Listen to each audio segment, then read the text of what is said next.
Hello प्यारे बच्चों, आज हम गणित के अध्याय 4 की प्रश्न नंबर 4.4 के प्रश्न संख्या 3 का अध्ययन करेंगे। कल मैंने 2 प्रश्न बता दिए थे इसके।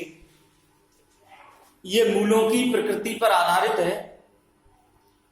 तो देखिए अगला प्रश्न क्या है। तीसरा प्रश्न पढ़ता हूं मैं। क्या एक ऐसी आम की बगिया बनाना संभव है जिसकी लंबाई चौड़ाई से दुगनी हो और उसका क्षेत्रफल 800 मीटर स्क्वायर हो? यदि है तो उसकी लंबाई और चौड़ाई ज्ञात कीजिए। यानी क्या दिया? लंबाई चौड़ाई की दुगनी है और उनका जो क्षेत्रफल दिया है वो 800 वर्ग मीटर है। तो देखिए, माना बाग की लंबाई बाग की चौड़ाई मान लेते हैं। चौड़ाई x मीटर है तो लंबाई कितनी होगी भाई? तो लंबाई होगी 2x मीटर होगी। क्यों होगी? क्योंकि प्रश्न में दिया गया है हमें कि एक बाग की जो बगिया है उसकी लंबाई चौड़ाई से दुगनी है। लंबाई चौड़ाई से दुगनी है। चौड़ाई कितनी मानी हमने? x, तो लंबाई कितनी हो गई? 2x मीटर हो गई। अब प्रश्नानुसार अब दिया क्या है हमें? दिया है बाग का क्षेत्रफल। बाग का क्षेत्रफल बराबर दिया है हमें 800 वर्ग मीटर। 800 वर्ग मीटर दिया है। अब देखो, आयत का क्षेत्रफल क्या होता है? लंबाई गुणा चौड़ाई। तो यानी लंबाई गुणा चौड़ाई बराबर हो गया हमारा 800। लंबाई कितनी है?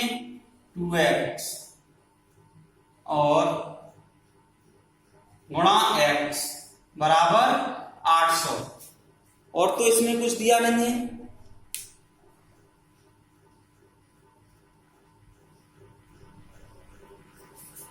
तो ये कितना आ गया? ये हो गया 2x स्क्वायर बराबर 800। इससे ये कट जाएगा 400 बार। x स्क्वायर बराबर हो गया 400। ठीक है, तो x बराबर ये प्लस माइनस में हो जाएगा। ऐसे ही निकाल लो क्योंकि द्विघात समीकरण तो बना नहीं इसमें। तो x बराबर आ गया हमारा प्लस माइनस 20। अब प्लस माइनस 20 आ गया क्योंकि x क्या है? चौड़ाई है। चौड़ाई क्या होती है? एक दूरी होती है। दूरी कभी ऋणात्मक नहीं होती है। धन चिन्ह लेने पर x बराबर कितना आ गया? 20 और ऋण चिन्ह लेने पर जो मान्य नहीं है, जो मान्य नहीं है। क्यों मान्य नहीं है? क्योंकि दूरी कभी भी ऋणात्मक नहीं होती। अतः बाग की चौड़ाई कितनी हो गई? चौड़ाई हो गई 20 मीटर और लंबाई कितनी है? इसकी दुगनी है। 2x ही तो है, तो 2 गुणा 20 बराबर ये हो गई 40 मीटर। ये है इसमें बाग की लंबाई और चौड़ाई।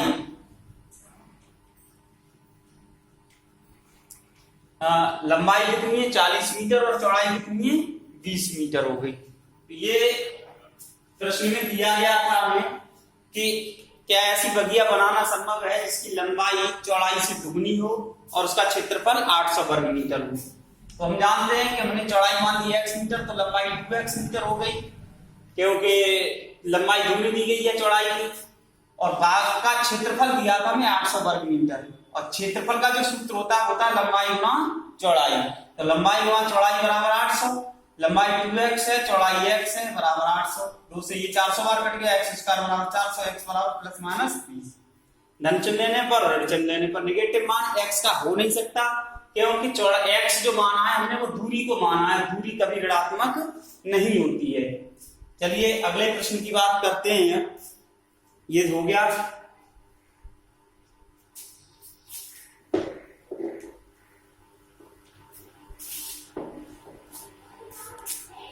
प्रश्न संख्या 4 क्या दिया गया है? क्या निम्न स्थिति संभव है? यदि है, मैं पढ़ता हूं इसको। क्या निम्न स्थिति संभव है? यदि है तो उनकी वर्तमान आयु ज्ञात कीजिए। दो मित्रों की आयु का योग 20 वर्ष है। 4 वर्ष पूर्व उनकी आयु का गुणनफल 48 था। चलिए पहले कंडीशंस जो दी गई हैं उनके हिसाब से हम समीकरण बनाएंगे और समीकरण बना के फिर देखते हैं उसके मान हम ज्ञात कर सकते हैं या नहीं कर सकते। ठीक है, तो देखिए वर्तमान आयु मान लेते हैं। माना पहले मित्र की वर्तमान आयु, माना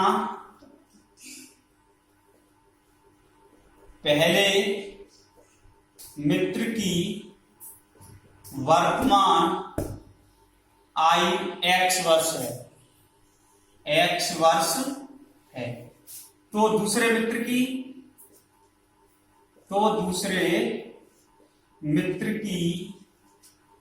वर्तमान आयु कितनी होगी? 20 माइनस x वर्ष होगी। क्यों होगी? क्योंकि दोनों की आयु का जो योग दिया है वो 20 है, तो x और 20 माइनस x जोड़ेंगे हम तो कितना हो जाएगा? 20 हो जाएगा। अब क्या कह रहा है? 4 वर्ष पूर्व उनकी आयु का गुणनफल दिया है 48 था। अब 4 वर्ष पूर्व पहले मित्र की आयु, 4 वर्ष पूर्व पहले मित्र की आयु, पहले मित्र की आयु कितनी हो जाएगी? x माइनस 4 वर्ष। ठीक है, 4 वर्ष पूर्व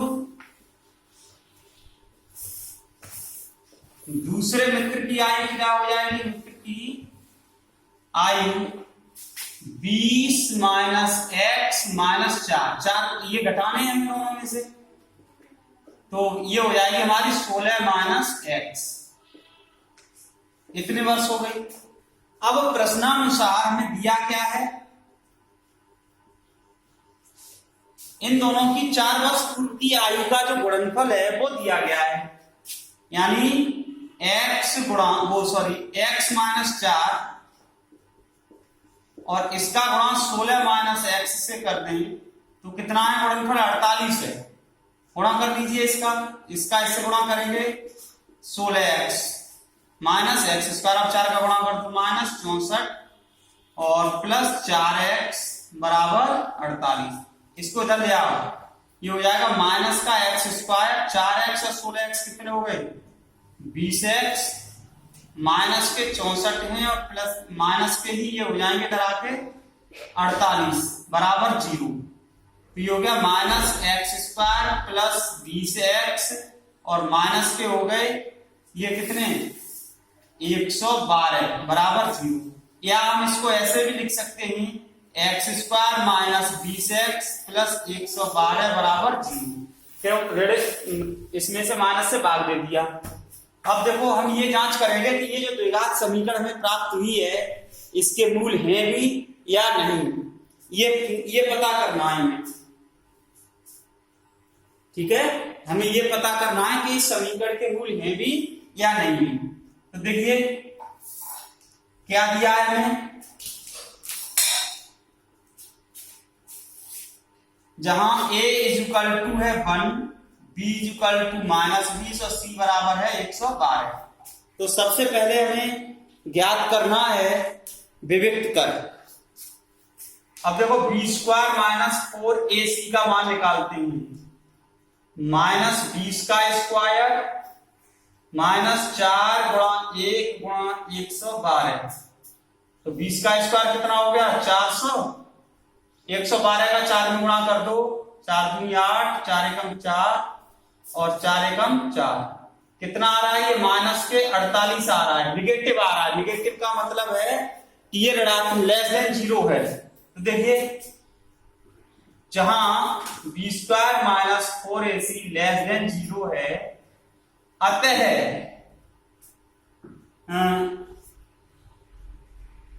दिए गए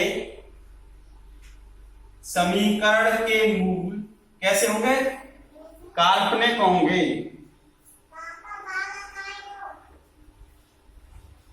कैसे होंगे, काल्पनिक होंगे। अतः दी गई स्थिति संभव नहीं है। अतः दी गई स्थिति संभव नहीं है।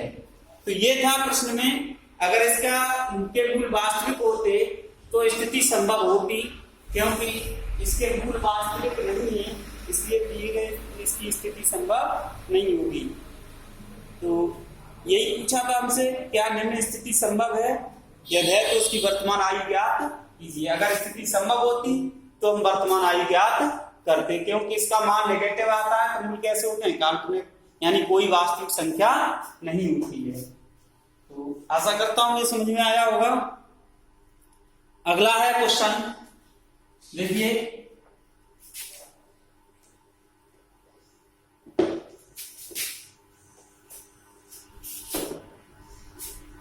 प्रश्न संख्या 5, और ये इस चैप्टर का अंतिम प्रश्न है। इस चैप्टर का अंतिम प्रश्न है, ये भी ध्यान रखेंगे। आज ये चैप्टर फिनिश हो रहा है, अगले वीडियो में नए चैप्टर को स्टार्ट करेंगे हम। क्या परिमाप 80 मीटर तथा क्षेत्रफल 400 मीटर स्क्वायर के एक पार्क को बनाना संभव है, यदि है तो उसकी लंबाई और चौड़ाई ज्ञात कीजिए। ठीक है, तो उसकी लंबाई और चौड़ाई ज्ञात कीजिए। देखिए हमने मान लिया इसकी लंबाई, माना पार्क की लंबाई x तथा चौड़ाई y है। तो इसका जो परिमाप दिया गया है वो दिया है 80 मीटर। पार्क का परिमाप बराबर 80 मीटर है। परिमाप होता क्या है, 2 इंटू लंबाई प्लस चौड़ाई, ये होता है परिमाप का सूत्र। 2 इंटू लंबाई प्लस चौड़ाई बराबर 80। तो ये आ जाएगा, 2 इधर चला जाएगा, लंबाई प्लस चौड़ाई, लंबाई कितनी मानी हमने x प्लस y बराबर 80/2। इसको मैंने इधर लिख दिया, x प्लस y बराबर कितना आ गया 40। ठीक है, यहां से y का, क्योंकि हमने एक चर में द्विघात समीकरण पढ़े तो y का मान x के पदों में निकाल लेते हैं। तो y बराबर कितना आ जाएगा 40 माइनस x। इसको समीकरण 1 डाल दीजिए। ठीक है, अब दिया क्या है, दिया है पुनः दिया गया है पार्क का क्षेत्रफल। पार्क का क्षेत्रफल कितना दिया गया है, पार्क का क्षेत्रफल दिया 400 वर्ग मीटर, 400 मीटर स्क्वायर। क्षेत्रफल क्या होता है हमारा, लंबाई गुणा चौड़ाई होता है, बराबर 400। लंबाई कितनी निकली है, मानी हमने x, और चौड़ाई क्या है y। y का मान कितना है, ये 400। y का मान लगा दो यहां से, x इंटू 40 माइनस x बराबर 400। क्या हो जाएगा ये 40x माइनस एक्स स्क्वायर बराबर 400। सबको उधर ले चलो तो ये हो जाएगा x स्क्वायर माइनस 40x और प्लस 400 बराबर 0। ये आ गया। अब सबसे पहले हमें इसमें करना क्या है भाई, सबसे पहले तो हमें इसके चेक करना है कि इसके मूल संभव हैं या नहीं है। देखिए जहां ए बराबर कितना दिया है 1 -40 और सी बराबर है 400। ठीक है, अब बी स्क्वायर माइनस 4ac बराबर, इसका मान निकाल लेते हैं। तो क्या आएगा, बी स्क्वायर का मतलब -40 का स्क्वायर -4 गुणा 1 गुणा 400, 4 चौक 1600 होगा, माइनस ये भी 1600 होगा, ये हो गया 0। बी स्क्वायर माइनस 4ac बराबर 0। अतः दिए गए समीकरण के मूल कैसे होंगे, अतः दिए गए समीकरण के मूल वास्तविक तथा समान होंगे। इस समीकरण के मूल वास्तविक और समान है, अतः पार्क बनाना संभव है। अतः पार्क बनाना संभव है, जिसके अब इसके मूल ज्ञात कर, समान तो होंगे, ये तो ध्यान दें। तो मूल ज्ञात कर लीजिए पुनः, x बराबर -b plus minus under root b square minus 4ac upon 2ac। तो x बराबर आ गया -b, -b का मतलब है 40, ठीक है, प्लस माइनस 0 हो जाएगा, इसका मान हम निकाल ही चुके हैं, बी स्क्वायर माइनस 4ac का मान 0 है, तो 0 रख दीजिए, बट्टे 2 गुणा 1, x बराबर आ जाएगा 40 बट्टे 2, x बराबर आ गया 20। कितना आ गया, 20, ये आ गया। अतः हम क्या लिख सकते हैं, पार्क की लंबाई कितनी है 20 मीटर और चौड़ाई भी कितनी है, यानी पार्क की लंबाई और चौड़ाई दोनों ही समान है 20-20 मीटर में। तो ऐसा पार्क बनाना संभव है जिसका परिमाप 80 मीटर हो और उसका क्षेत्रफल 400 वर्ग मीटर हो। तो ऐसा पार्क कौन सा होगा, जिसकी लंबाई 20 मीटर हो और चौड़ाई भी 20 मीटर हो, वो पार्क होगा। यानी पार्क कैसा हो जाएगा, वर्गाकार होगा।